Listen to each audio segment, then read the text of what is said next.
He is an Emmy-nominated actor who lost his home, his career, and his kids overnight because of divorce. And that's why he's written a book with hopes of telling his truth and helping others. Please welcome to the show, Greg Ellis. Welcome, Greg. Thank you for being here. Hey, Greg.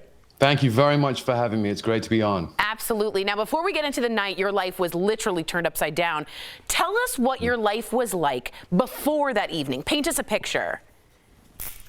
20 years married, happily, living the American dream. Beautiful home, member of the country club, kids in an exclusive elite private school, and I was flying around the world on location filming, and had a great career, so life was pretty wonderful. Wow, pretty sunny. So, Greg, you've said that a 10-word lie ruined your life. What was the lie, and what happened after it was said?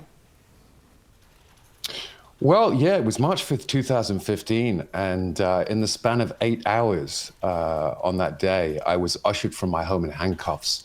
At the behest, I later discovered, of my ex-wife, imprisoned, the first of 5 incarcerations, subjected to a temporary restraining order, became homeless, almost destitute overnight, and watched helplessly as my professional reputation was irretrievably destroyed, and my sons lost their loving, present father for half their childhoods. Wow. And in crossing that legal Rubicon from citizen to respondent, which is the name given to the defendant in a family law or divorce court proceeding, I migrated from a world of presumed innocence, earned privilege, and respected privacy to one of assumed guilt, an immediate and ruthless judgment. And when I discovered that family law is the only branch of our legal system where there's no presumption of innocence, that means that murderers, rapists, terrorists, pedophiles all get more legal rights than law-abiding citizens.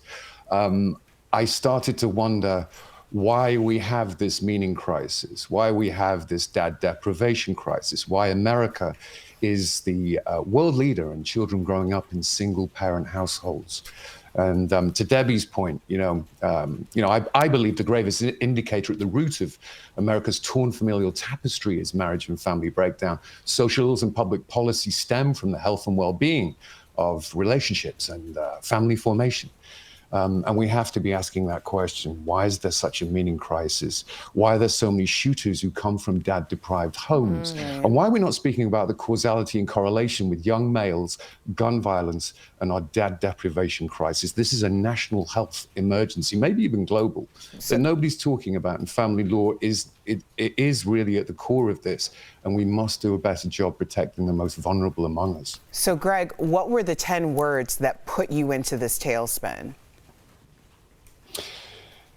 Yeah, there was a call that went to law enforcement from my ex-wife, and she asked them to come to the house and said that I was confused. They said, "We can't come to the house if he's confused." And she said, "What do you need to hear?" And they said, "We need to hear he's a threat to himself or the children." And the 10 words were, "I'm sick of this S word. I'm gonna harm the children." And those 10 words basically ruined my life. And welcome to family law. Wow. Wow. All right. You haven't seen your sons in a couple years now, Greg. If you have the floor, you have this platform, what do you want them to know?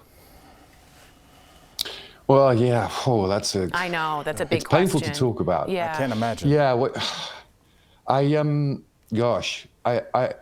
I just refer to the book, really. I write, one of my final chapters in the book is called A Funeral for My Sons. And in order to live through the living grief, as I talk about it, I talk with parents through my charity foundation, CPU, Children and Parents United, about the suicide by living grief, the lack of finality and closure. I didn't want to write my book. I had to. That final chapter was really, it was a ritual funeral ceremony that I had to enact myself to lay to rest the living grief of being suddenly and shockingly and catastrophically separated from my 2 boys, who were the meaning of my life. And I wrote the book to make sense as well of the government-sponsored devastation of my life and destruction of my family. It was part of my sense-making therapy and recovery. I wrote it to ring the alarm bell about a broken system and call for social change and family law reform, because this is happening and has been happening for decades to tens of thousands of parents and children across America. But more than anything, I wrote it to let my children know that I haven't and hadn't and never would abandon them. And my door is wide open. I love them so much. They were my everything. Wow. They were and are my everything. Wow. So now I dedicate my time and my mission to helping other children and parents navigate this horrifically unfair divorce system that we have in America. Wow. And call for social change and bring about policies and educate people. I just want to give a quick shout out to Representative Creech and his colleagues in Ohio who are pushing through the equal shared parenting bill that's going to save thousands of children and parents' lives, literally. That's and I amazing. don't say that lightly. Thank you so much. So there's many great local heroes across America doing great work. Thank you for that. To our DBL Nation, visit Greg's website, therespondent.com. You can also purchase his book or soon-to-be released audiobook. You can also learn about his nonprofit aimed at helping families through divorce. Greg, thank you again for being here and for your courage. We'll be right back. Thank you.